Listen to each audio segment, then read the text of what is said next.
ओम शांति। ये रात्रि क्लास चल रहा था 8 जून 1966।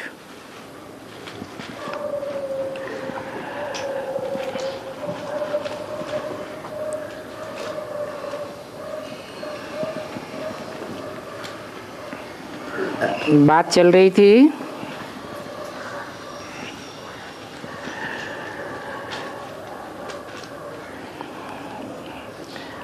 बाप सर्वशक्तिवान है, सर्वात्माओं से शक्तिवान है।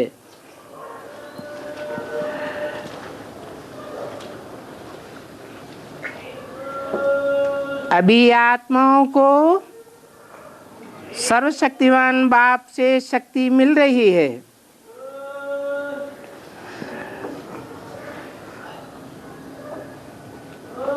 फिर कम होती जाएगी।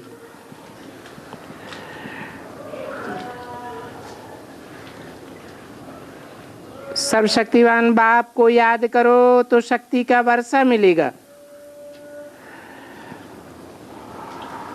और याद से ही वर्षा लेना है।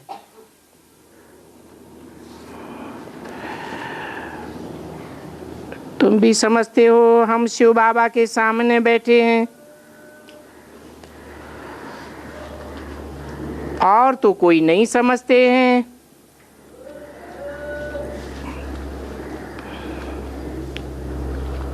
शिव बाबा इन आँखों से हमको देखते हैं।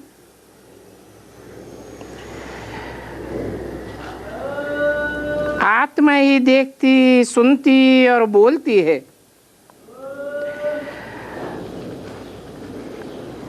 अब तुम आत्माएं जानती हो बाबा भी शरीर में विराजमान है।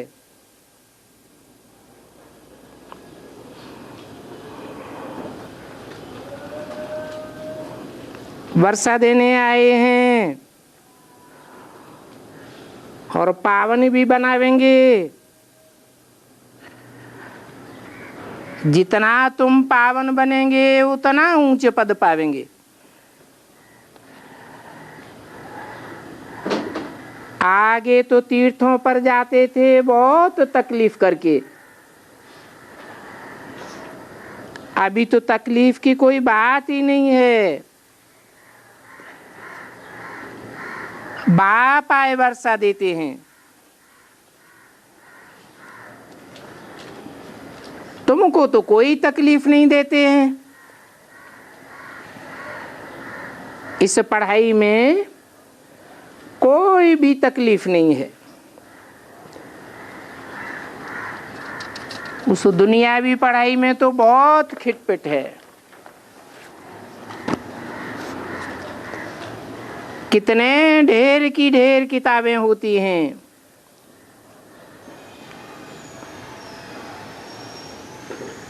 आठ 666 की रात्रि क्लास का दूसरा पेज।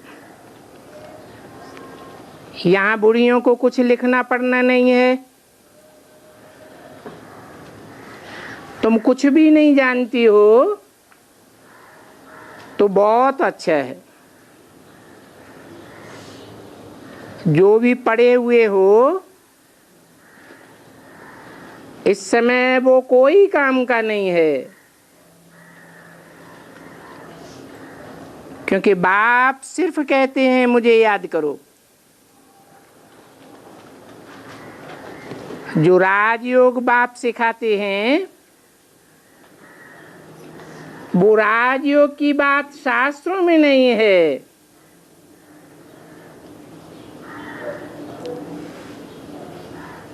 तेल में उतनी ताकत नहीं होती है, घी में तो ताकत होती है।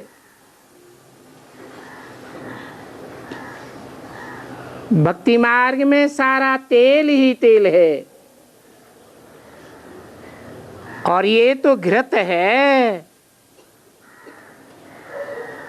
जिस घृत से तुमको कितनी ताकत मिलती है। तुम शक्तिवान बनते हो ना, तो हमेशा अपन को आत्मा समझ बाप को याद करना है।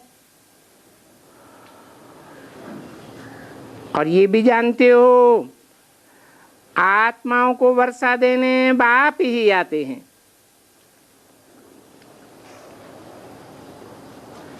बेहद का वर्षा स्वर्ग था, सबको सतो प्रधान बनाते हैं और सब आत्माओं को जीवन मुक्ति देते हैं। कोई भी बात में मुझान हो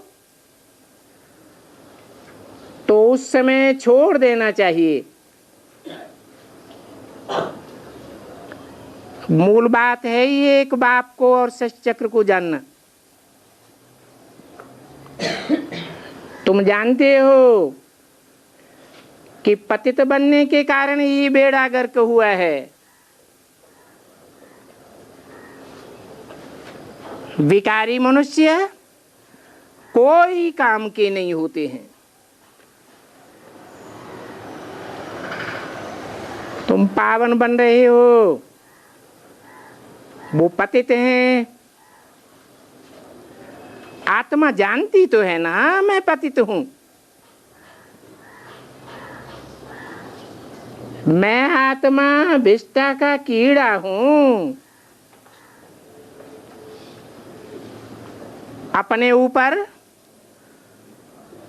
शर्म आनी चाहिए। तो मूल बात है पावन बनने की।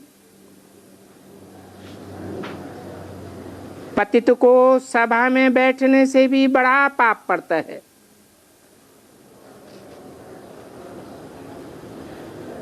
क्यों? क्योंकि पतित के पतितपने के वाइब्रेशन संगठन को खराब करते रहेंगे।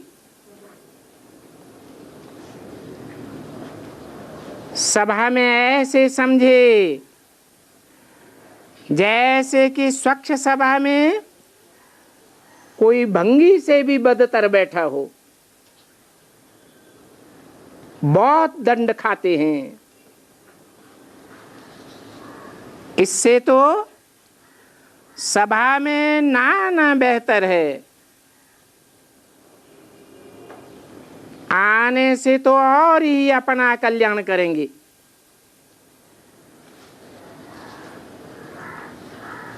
क्योंकि बाबा का हुक्म मिला हुआ है पवित्र बनना है। तो पतित को यहाँ सभा में आने से डरना चाहिए। बहुत नुकसान हो जाता है। हो सकता है कोई सुन करके सुधर भी जाए आइंदा के लिए।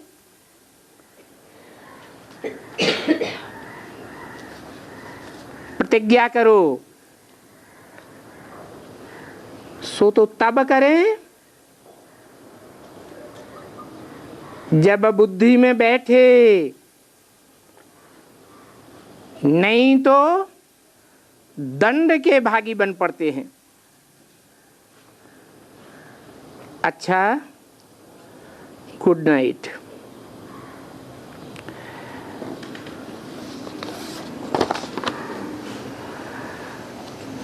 आज का प्रातः क्लास है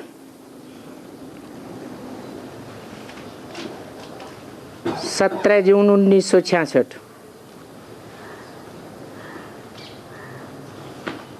यहाँ बैठे तो हो, क्या शिव बाबा की याद में हो? ये जानते हो वो हमको सुखधाम का मालिक फिर से बनाए रहे हैं। तो बच्चों की बुद्धि में अंदर में कितनी खुशी होनी चाहिए कि इतनी बड़ी दुनिया के बीच बाबा हमको स्वर्ग का मालिक बनाए रहे हैं। यहाँ बैठे हो तो बच्चों को खजाना मिलता है,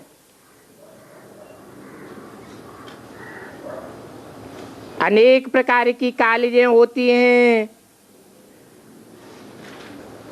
यूनिवर्सिटियों में किसी की बुद्धि में ये बात नहीं रहती है।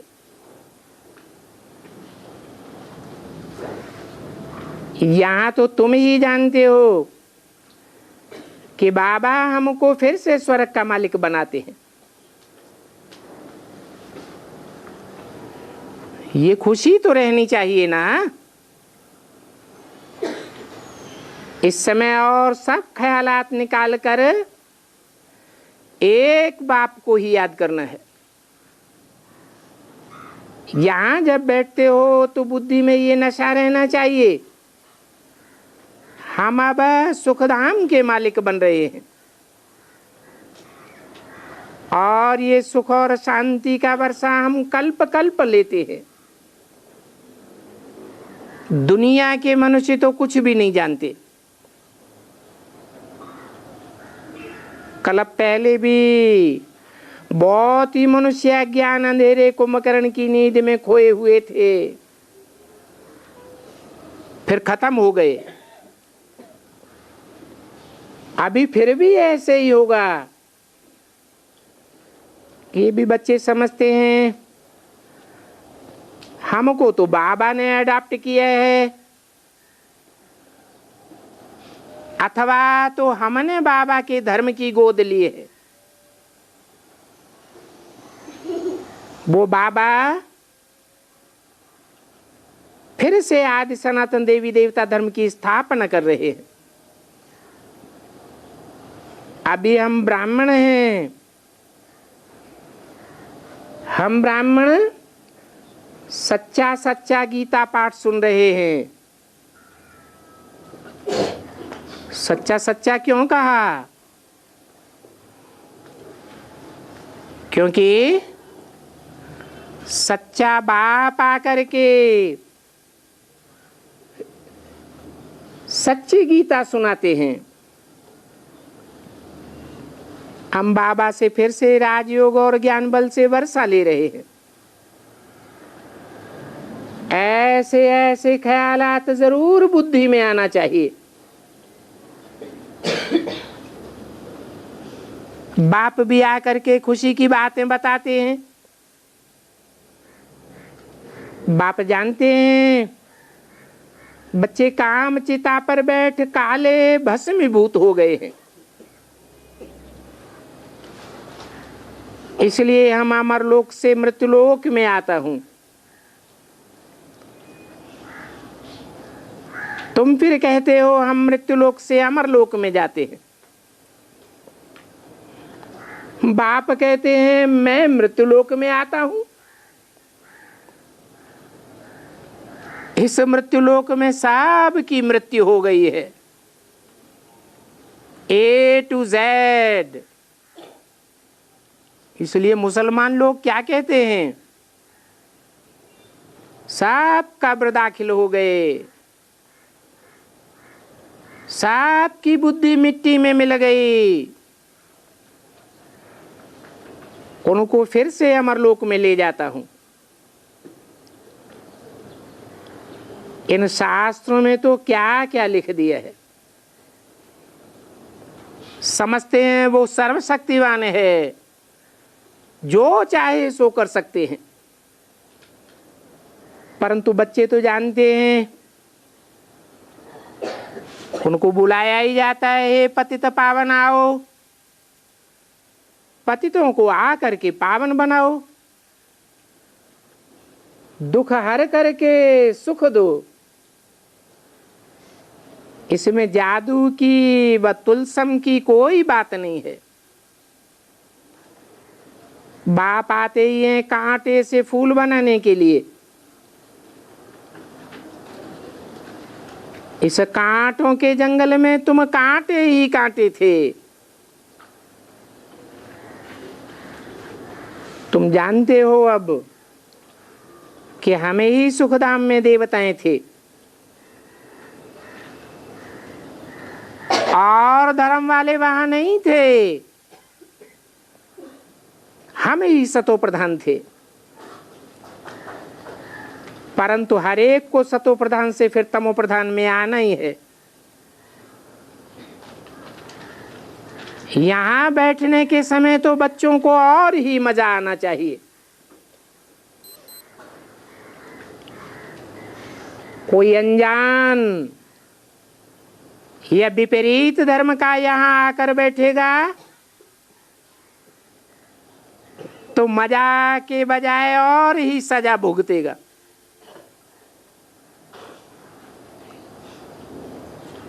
बाप को सारी दुनिया याद करती है, कहते हैं हे लिबरेटर, हे गाइड, हे पतित पावन। बुलाते ही तब हैं जबकि रावण राज्य में है, सतयुग में थोड़े ही बुलावेंगे। ये बातें बड़ी सहज हैं समझने की,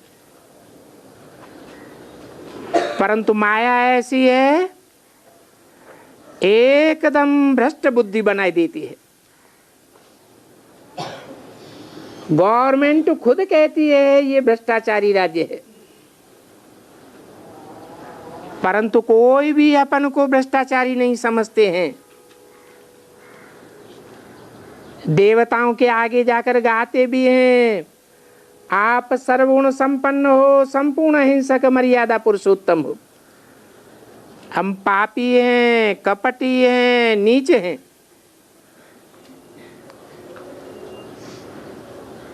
तुम्हारे आगे बस साधुओं के आगे ऐसे नहीं कहेंगे, देवताओं के आगे कहते हैं मैं निर्गुण, हारे में कोई गुण नहीं।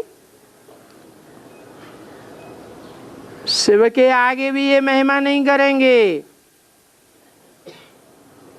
मैं निर्गुण, हारे में कोई गुण नहीं। क्यों? देवताओं के आगे क्यों महिमा करते हैं? शिव के आगे ऐसी महिमा नहीं करते हैं। हाँ, शिव को निर्गुण निराकार कहा जाता है। बाप की महिमा और देवताओं की महिमा में बहुत अंतर है।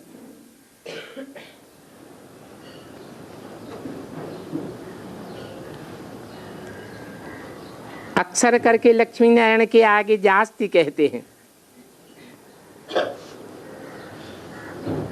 अभी तुम तो समझ गए हो, इन लक्ष्मी नारायण को ऐसा ऊंच किसने बनाया?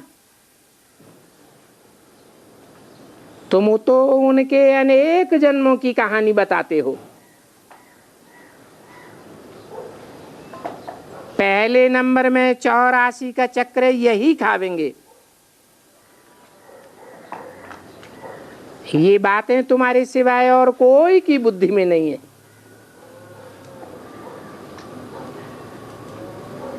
बिल्कुल पत्थर बुद्धि है। तुम सतयुग से लेकर सबकी हिस्ट्री को जानते हो। सतयुग से लेकर कौन कौन कितने जन्म लेते हैं, कौन 83 जन्म लेते हैं, कौन 82 जन्म लेते हैं।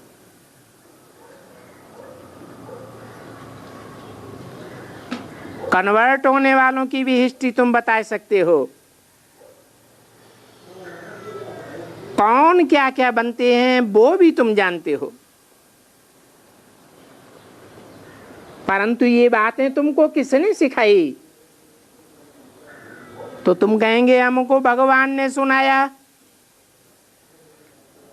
उनके सिवाय और कौन सुना सकेंगे? बाप कहते हैं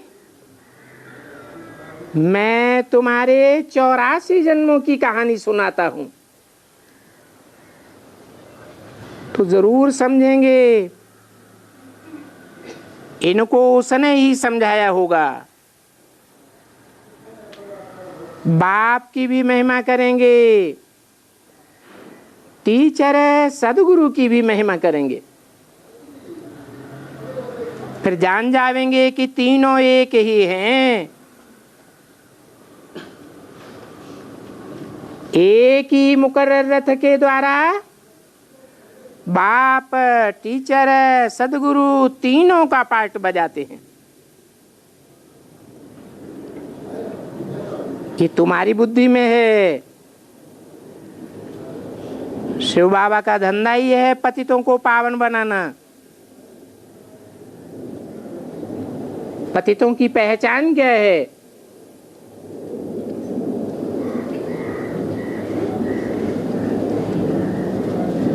पतित दुखी जरूर होंगे,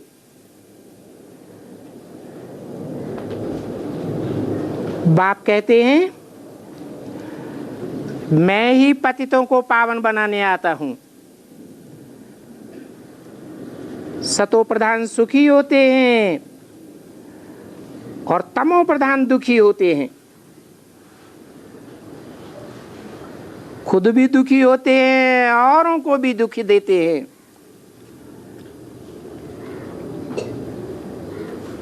इन देवताओं का कितना सतोगुणी स्वभाव होता है। और ये सतोगुणी होते हैं सतयुग में, तमोगुणी कलयुग में होते हैं। बाकी हाँ, हर युग में नंबरवार अच्छे और बुरे होते हैं, एक जैसे नहीं होते हैं।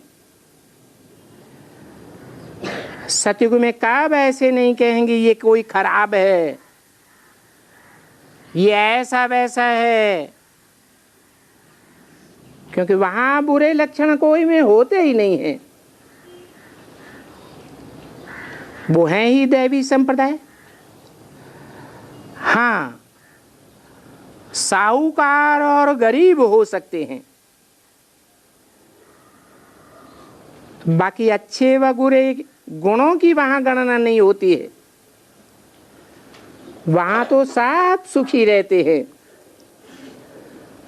दुख की कोई बात नहीं। उसका नाम ही है सुखधाम। ये तो दुख धाम है। तो बच्चों को बाप से पूरा 21 जन्म का सुख का वर्षा लेने का पुरुषार्थ करना है।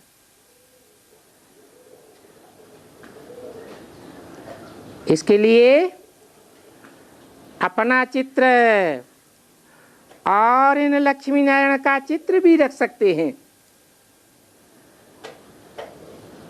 कंट्रास्ट कर सकते हैं। तो कहेंगे कोई तो इन लक्ष्मी नारायण को सिखाने वाला होगा। ये तो भगवान वाच है। श्री कृष्ण तो फिर भी मनुष्य है,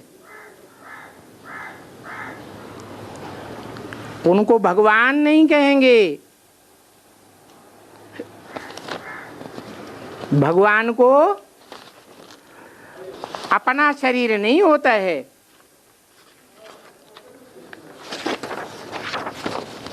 श्री कृष्ण को तो अपने माँ बाप से मिला हुआ शरीर था।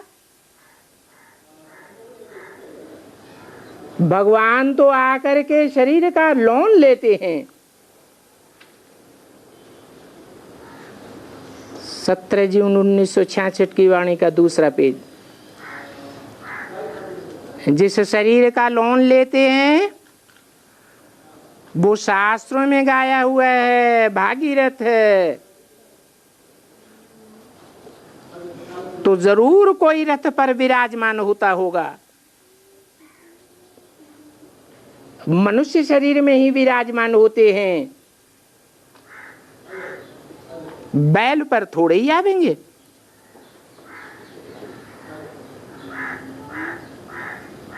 ऐसे क्यों कहा है? बैल तो जानवर होता है, बैल बड़ा अड़ियल होता है।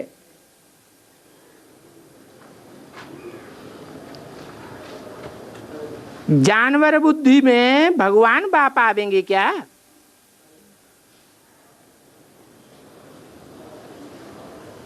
मनुष्य तन में ही आवेंगे। क्यों? क्योंकि मनुष्य को मनन चिंतन मंथन करने के लिए मन होता है। जानवर थोड़ा ही मनन चिंतन मंथन करेगा। परंतु ये बात मुरली में कहने की क्यों जरूरत पड़ी? ये तो साधारण बात है समझने की। किस तरफ इशारा है? वो बैल कौन है जो मंदिरों में दिखाया जाता है? शिव के मंदिर में जहां नाली दिखाते हैं वहां बैल को रखा हुआ है।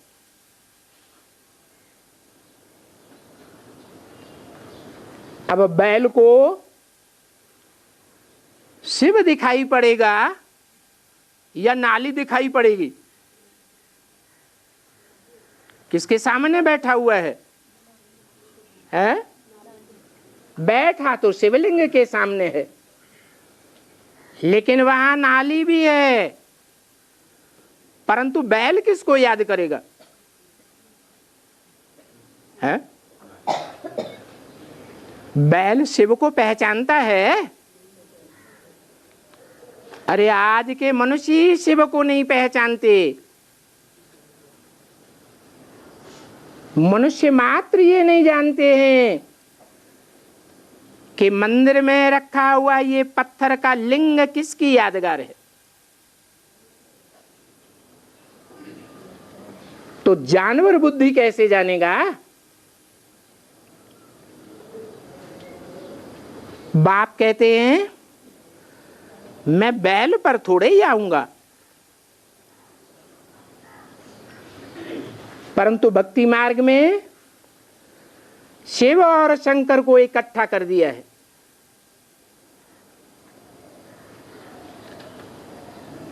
इसे क्या साबित हुआ?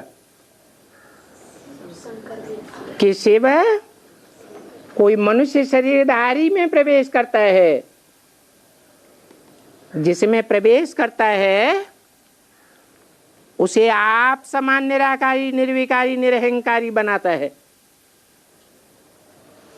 इसलिए संसार में शिव और शंकर को मिलाकर इकट्ठा कर दिया है, क्योंकि एक समान हो जाते हैं। दुनिया में और कोई देवता नहीं है जिसको शिव के साथ मिलाया हो। इससे साबित होता है कि बैल पर नहीं आते हैं, परंतु यादगार चित्रों में बैल पर बैठे हुए क्यों दिखाया है?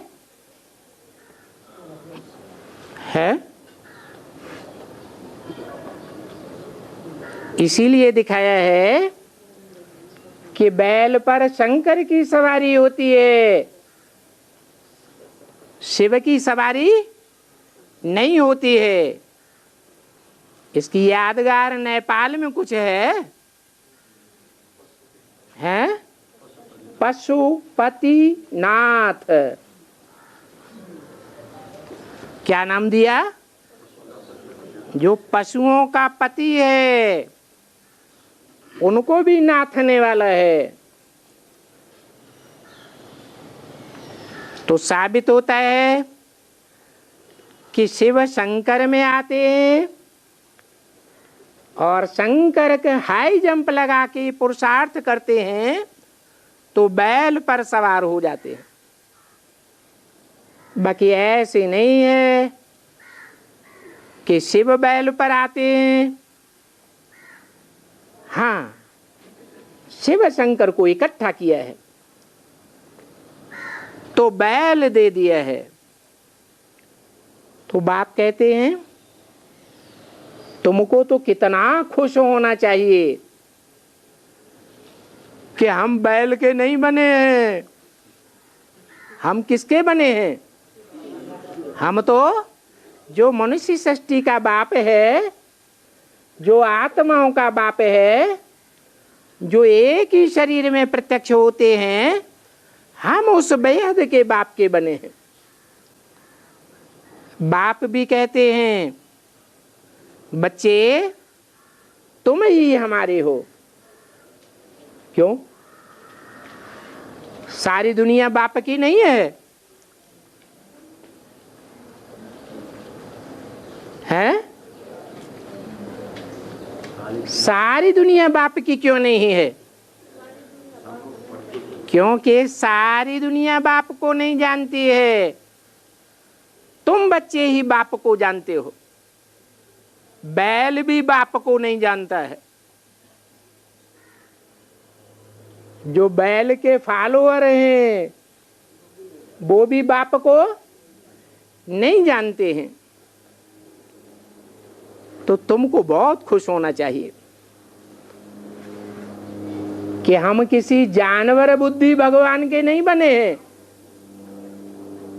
दिखाते हैं ना कौन कौन से अवतार जानवरों के दिखाए हैं। उन जानवर अवतारों के हम नहीं बने हैं। हम तो जो मनुष्य सृष्टि का बाप है, जिसमें परमपिता परमात्मा प्रवेश करते हैं, हम उस बेहद के बाप के बने हैं। तो बाप भी कहते हैं तुम ही हमारे हो। परंतु बाप को अपना पद पाने की खुशी नहीं है। टीचर तो टीचर है।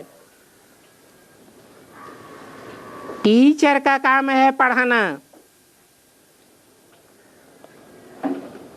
बाप कहते हैं बच्चे मैं सुख का सागर हूं। अभी तुमको अतीन्द्रिय सुख भासता है, तब भासता है जब हमने तुमको अडॉप्ट किया है।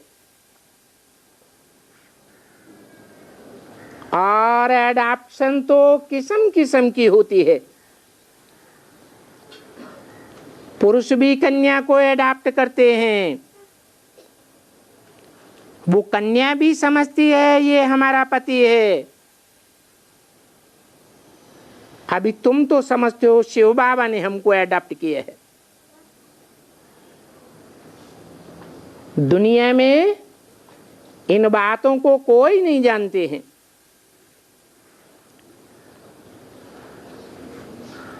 उन्हों की वो एडॉप्शन है, एक दो पर काम कटारी चलाना। समझो कोई राजा गोद में बच्चा लेता है, एडॉप्ट करता है, तो बच्चे को सुख देने के लिए एडॉप्ट करता है। परंतु वो तो है एक जन्म का अल्पकाल का सुख। और मैं तो तुम बच्चों को एडॉप्ट करता हूं कितने जन्म का सुख देने के लिए? 21 जन्म का सुख देने के लिए एडॉप्ट करता हूं। और 21 जन्मों के आधार पर 63 जन्मों का भी हिसाब बन जाता है।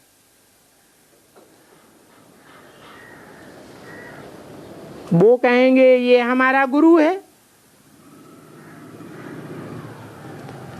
या तो कहेंगे ये हमारा फॉलोअर है। तो गुरु और शिष्य की भी एडॉप्शन होती है। तो दुनिया में कितने प्रकार की एडॉप्शन होती है। बाप बच्चे को एडॉप्ट करते हैं, उनको सुख तो देते हैं, फिर उनको शादी कराए दुख का वर्षा दे देते हैं। जन्म जन्मांतर दुखी होते जाते हैं, तो कहेंगे कि गुरु और शिष्य का एडॉप्शन फिर भी अच्छा है। फिर भी कहेंगे वो पवित्रता की एडॉप्शन है। और यहां तो है महान पवित्र बनने की एडॉप्शन। क्यों? क्योंकि तुम एवर प्योर बाप की एडॉप्शन में आते हो, जहां बाप कहते हैं तुम मेरे बच्चे हो। बच्चे भी कहते हैं बाबा हम आपके हैं। तो ये एडॉप्शन कितनी फर्स्ट क्लास है। ये ईश्वर की एडॉप्शन है। आत्माओं को आकर अपना बच्चा बनाते हैं। अब तुम बच्चों ने इस दुनिया में सबकी एडॉप्शन को देख लिया। सन्यासियों के होते हुए भी गाते रहते हैं, हे पतित पावनाओ, बाप आकर के हमको एडॉप्ट करके पावन बनाओ। सब ब्रदर्स हो तो हैं ही, परंतु जबकि आकर के अपना पावन बनावे तब कहेंगे ना। कहते हैं बाबा हम बहुत दुखी हो पड़े हैं। रावण राज्य का भी अर्थ नहीं समझते हैं। क्या अर्थ है?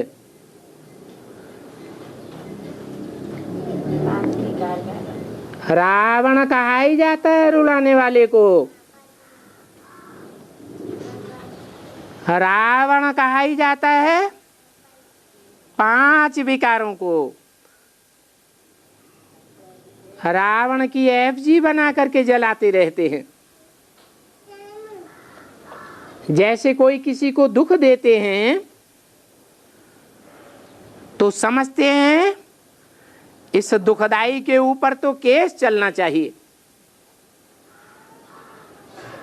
परंतु ये किसी को पता नहीं है कि रावण सबसे बड़ा दुश्मन। उनकी एफजी वर्ष वर्ष जलाते हैं, परंतु जलाने वाले कितने पत्थर बुद्धि बुद्धू मूर्ख हैं, जो उनको ये बात का पता ही नहीं है कि रावण क्या चीज है। अर्थ ही नहीं समझते। ये भी नहीं जानते हैं ये कब से दुश्मन बना है और ये कौन है जिसके चरित्र की यादगार में चित्र बनाते हैं। उस चित्र में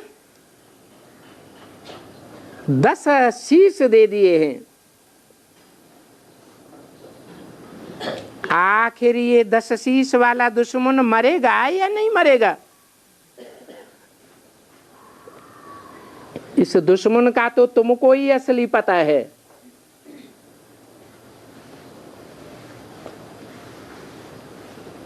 इस दुश्मन को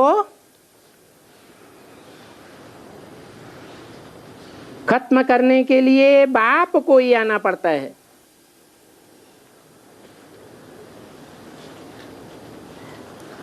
वो बाप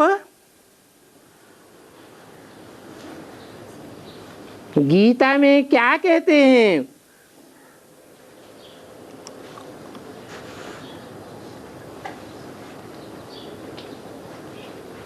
सब धर्मों का विनाश करता हूं और एक सद्धर्म की स्थापना करता हूं।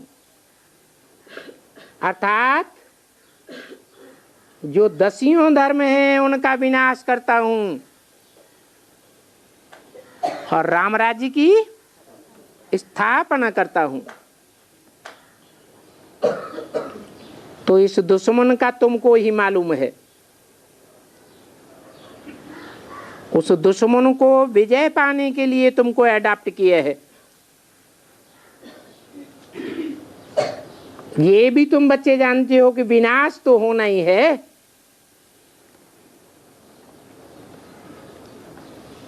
इसका क्या प्रूफ है? कोई पक्का प्रूफ है कि विनाश अवश्य अवश्यंभावी है? हाँ, ये एटॉमिक बॉम्ब्स भी बने हुए पड़े हैं। 70-72 साल पहले एटॉमिक एनर्जी का नाम निशान भी नहीं था, भगवान भी नहीं था।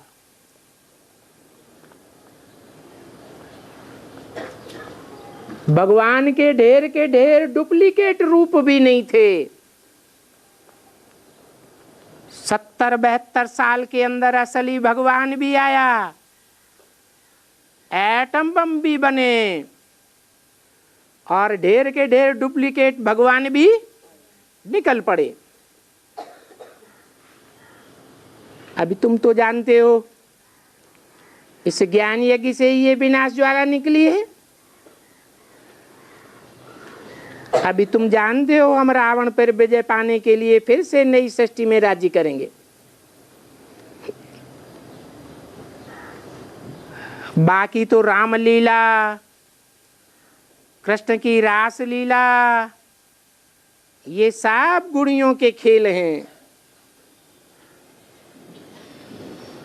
रावण की गुड्डी पर कितना खर्च करते हैं बनाने में। मनुष्य तो बहुत पैसे गंवाते रहते हैं। अभी तुम बच्चे तो समझते हो कितना रात दिन का फर्क है। उनके समझने में और तुम्हारे समझने में। वो भटकते हैं, धक्के खाते रहते हैं, और तुम्हारी बुद्धि को तो ठिकाना मिल गया है। कैसे? उनकी बुद्धि में है कि भगवान सर्वव्यापी है, और तुम्हारी बुद्धि में है कि भगवान तो एक व्यापी है। वो एक मुकर्रर रथ में आया हुआ भगवान हमने पहचाना है। अब हम उसकी श्रीमत पर श्रेष्ठाचारी सत्युगी स्वराज्य पा रहे हैं। श्रेष्ठ ते श्रेष्ठ सतयुग स्थापन करने वाला वो शिव बाबा ही है, जो हमको श्रेष्ठ देवता विश्व का मालिक बनाते हैं। श्री श्री शिव बाबा हमको भी श्रेष्ठ बनाते हैं। तो श्री श्री अर्थात डबल श्री सिर्फ उसे एक को ही कहा जाता है। ऐसे नहीं जैसे भक्ति मार्ग में ढेर के ढेर शंकराचार्यों ने अपने ऊपर टाइटल रखाई लिया है। क्या? श्री श्री 108 जगत गुरु महाराज।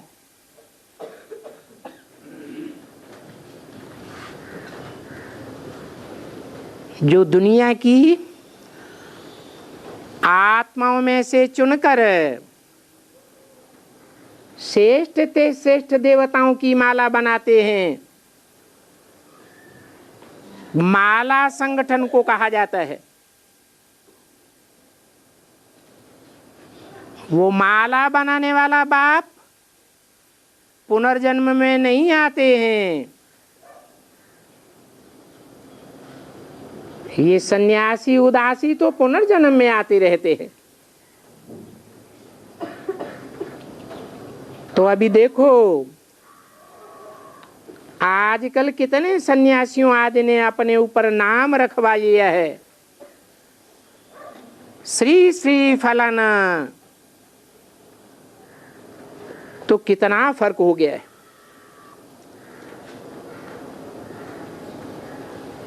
डबल टोपी की पाग रख ली है। वास्तव में श्री का टाइटल द्वापर युग के विकारी राजाओं के ऊपर नहीं रखा जा सकता। इतना समझते हैं कि ये देवताएं हो करके गए हैं, ये नहीं समझते कि हम ही पूज्य थे, अब हम ही पुजारी बने हैं। ये कितनी गुह्य बातें हैं। अभी तुम्हारी कितनी विशाल बुद्धि होनी चाहिए। तुम जानते हो हम इस ईश्वरीय पढ़ाई से डबल सिर ताज बनते हैं, और हम ही पहले भी डबल सिर ताज थे। अब तो हमारे ऊपर सिंगल ताज भी नहीं है। कौन सा सिंगल ताज? स्थूल ताज भी नहीं है। जो राजाओं को ताज होता था, पतित दुनिया के राजाओं को भी स्थूल ताज होता था, अभी वो ताज भी खलास हो गया। और दूसरा पवित्रता का ताज, जो देवताओं को दिखाया जाता है, क्योंकि आप पतित हैं ना। जो पतित आत्माएं होती हैं उनमें लाइट कहां से आवेगी? यहां लाइट का ताज किसको भी नहीं लगा सकते। क्यों नहीं लगा सकते हैं? क्योंकि प्योरिटी की लाइट होती है, इम्प्योरिटी की लाइट नहीं होती है। इन पवित्र रहने वाले सन्यासियों को भी लाइट नहीं दे सकते। क्यों?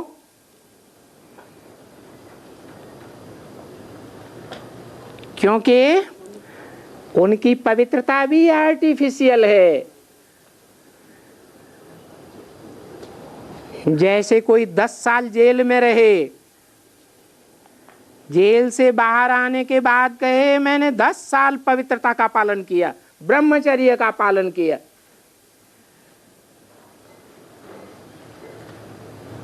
तो ओरिजिनल पवित्रता हुई या आर्टिफिशियल कहेंगे? ये तो मजबूरी की बात है। इसलिए बाप कहते हैं ये सन्यासी भी भ्रष्ट इंद्रियों से पैदा होते हैं, भ्रष्टाचारी हैं। जैसे सारी दुनिया भ्रष्टाचारी है, ये सन्यासी भी भ्रष्टाचारी हैं। देवताओं की पैदाइश तो श्रेष्ठ इंद्रियों से होती है, देवताएं ही श्रेष्ठाचारी होते हैं। इन चित्रों में जहां तुम तपस्या में बैठे हो, वहां तुम ब्राह्मणों को लाइट का ताज नहीं देना है।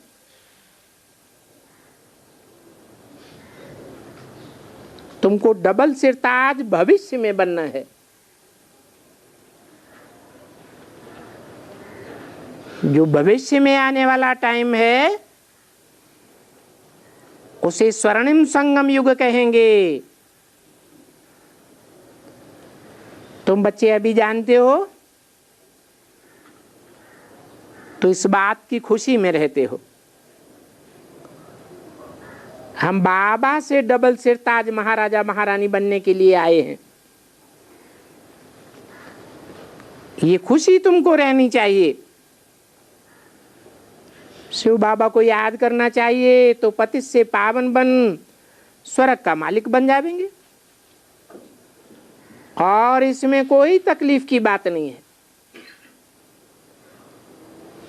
यहां तुम स्टूडेंट बैठे हो, और वहां तो आकर के मित्र संबंधी आदि भी बैठ जाते हैं।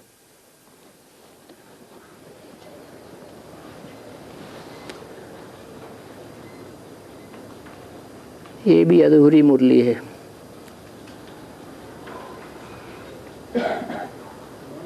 अगला रात्रि क्लास है 21/6/66 का। बच्चों ने पार्टीशन भी देखा।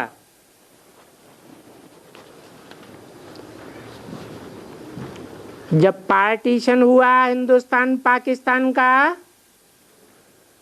तो कितनी रक्त की नदियां बही थी। कब देखा पार्टीशन? है आदि में। फिर जो आदि में हुआ वो अंत में भी होना है। आदि में था हद के हिंदुस्तान और पाकिस्तान का पार्टीशन।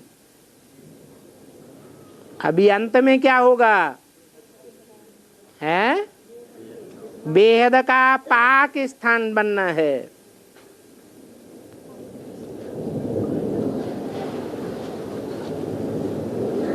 जब हिंदुस्तान पाकिस्तान का पार्टीशन हुआ तो कितनी भूख हड़ताल आदि हुई, कितनी पिकेटिंग हुई। जो कुछ गांधी जी ने सिखाया वो साफ सामने आता है। ये दुनिया ही ऐसी है। बच्चों की दिल होती है कि कल ही ये शरीर छोड़ सतयुग में जावें, परंतु ये शिव बाबा तो कल्प के बाद ही मिलना है।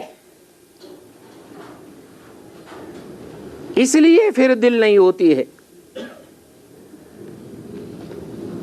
अभी तो ईश्वर बाबा परमपिता परमात्मा के साथ हम रहते हैं,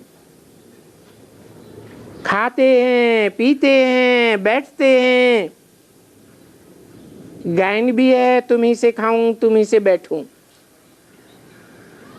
ये तुम बच्चों का प्रैक्टिकल अनुभव है।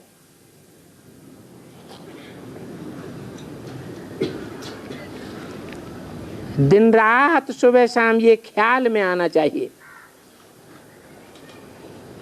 बाबा से हम विश्व के मालिक बनते हैं।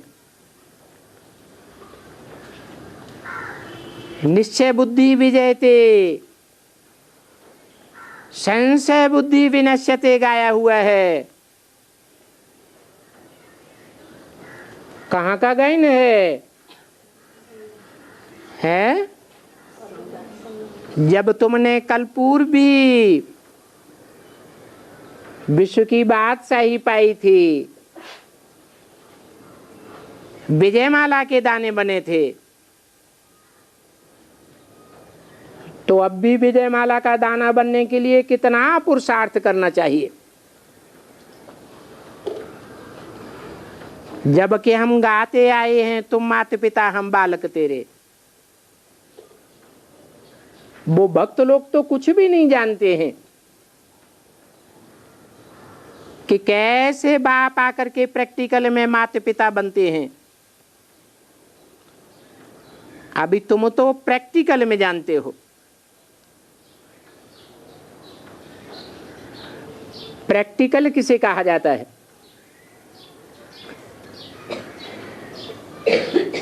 बाप प्रैक्टिकल में आए हैं या सिर्फ साक्षात्कार की बात है?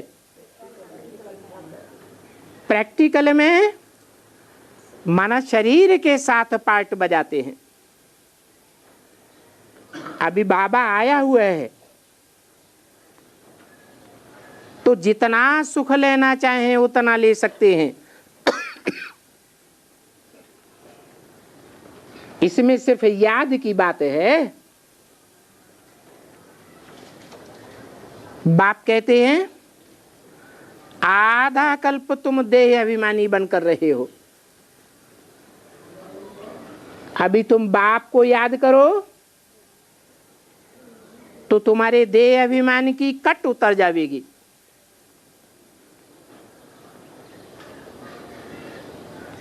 शिव बाबा की कशिश बहुत होती है,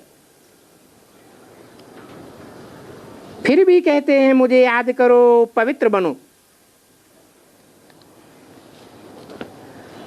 भक्ति मार्ग में कृष्ण लीला, बाल लीला का गायन होता है।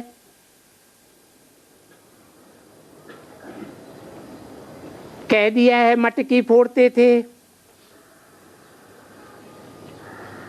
परंतु सतयुग में तो कृष्ण के लिए ऐसी बात नहीं कह सकते।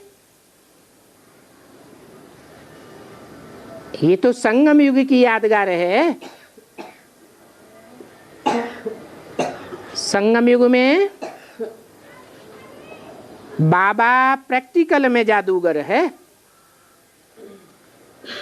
मीरा तो साक्षात्कार करती थी, कोई प्रैक्टिकल में स्वर्ग में थोड़ी गई। इन साक्षात्कार आदि की बातों में कुछ भी नहीं रखा है, वो सिर्फ रमत गमत है। तो चरित्र कृष्ण के नहीं है, चरित्र सारे शिव बाबा के हैं। तुम यहां शिव बाबा के पास आए हो,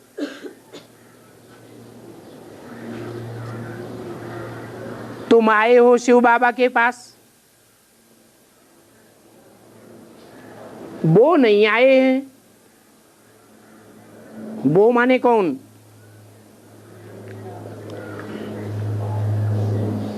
जो और धर्मों में कन्वर्ट होने वाले हैं, वो शिव बाबा के पास नहीं आए हैं। बाप कहते हैं अब तुम मुझे याद करो तो तुम्हारी काटे उतर जाएगी। सिर्फ बाबा को याद करना है, और जितना जितना याद करेंगे उतनी ही तुम्हारी कट उतरती जाएगी। बहुत खुशी होगी। परंतु बच्चे अक्सर करके इस बात को भूल जाते हैं। किस बात को? कि याद भी कैसे आती है। याद आने का क्या कारण है? है किसी को देखते हैं आंखों से तो याद आती है ना। जितना लगाव पूर्वक देखेंगे उतना जास्ती याद आवेगी।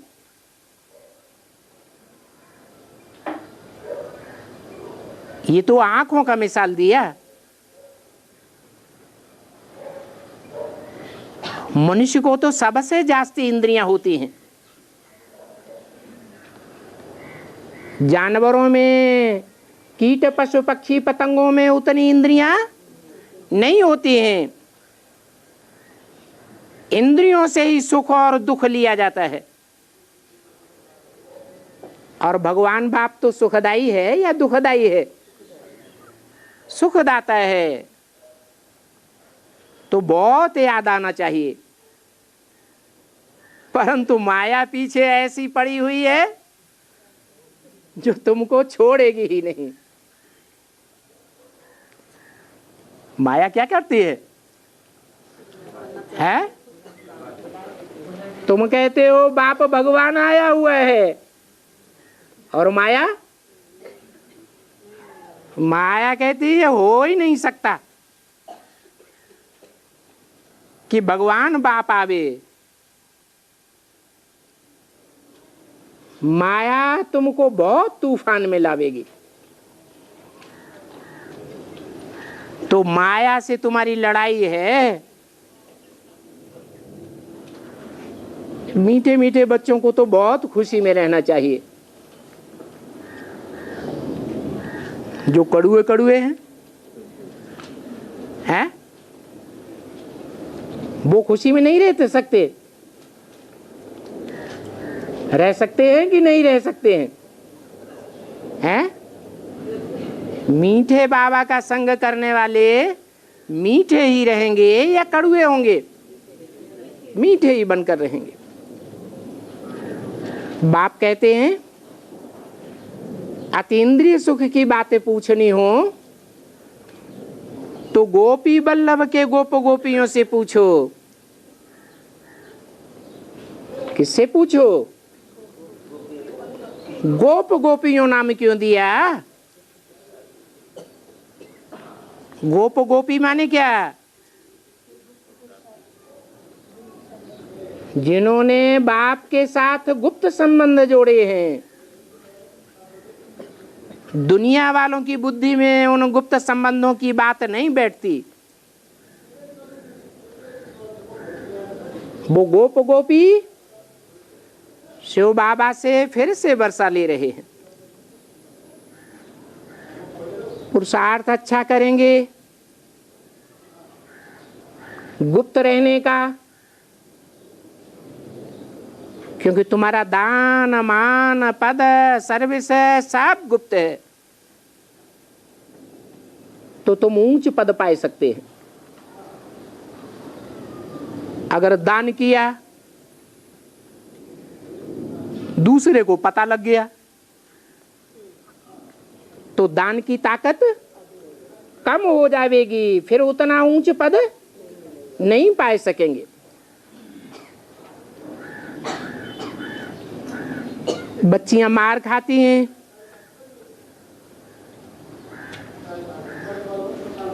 परंतु निश्चय बैठता है कि हम तो पवित्र बनकर के बाप से जरूर राज्य लेंगे। मार खाते खाते कोई मर भी जाती हैं। किसका मिसाल दिया?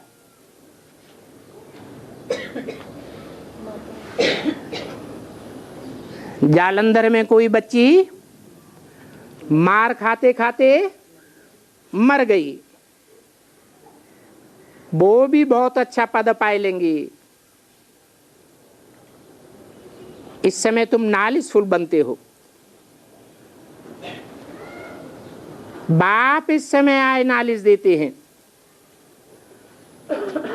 फिर इस नालिश के तुम संस्कार ले जावेंगे। कहाँ ले जावेंगे? सतयुग में है? सतयुग में नालिश के संस्कार होंगे हैं? अरे नालिश के संस्कार फिर कहाँ उदय होंगे? द्वापर युग से। द्वापर युग के आदि से शास्त्र बनना शुरू होते हैं। पहले हर चीज सतो प्रधान होती है, बाद में तमो प्रधान दुखदाई बन जाती है। ऐसे इन शास्त्रों में भी पहले पहले सच्चाई थी। जैसे गीता में बाद में कृष्ण का नाम डाला गया, तो जितना पुरुषार्थ करेंगे उतना पद पावेंगे। देवताएं हैं ही दैवी गुणों वाले, उनकी आत्मा और शरीर दोनों पवित्र होंगे। शरीर के पवित्र बनने में कोई दुख की बात नहीं होगी। आत्मा भी पवित्र बनेगी। आगे चल के तुम बच्चों को साक्षात्कार होने हैं। तुम देखेंगे कि हमारे संगठन रूपी महल बन रहे हैं और धर्मों के संगठन रूपी महल टूट रहे हैं। ये मंदिर, मस्जिद, गिरजाघर, गुरुद्वारे सब चलने लग पड़ेंगे। तुम्हारा संगठन संसार में चमकेगा। तुम देखेंगे,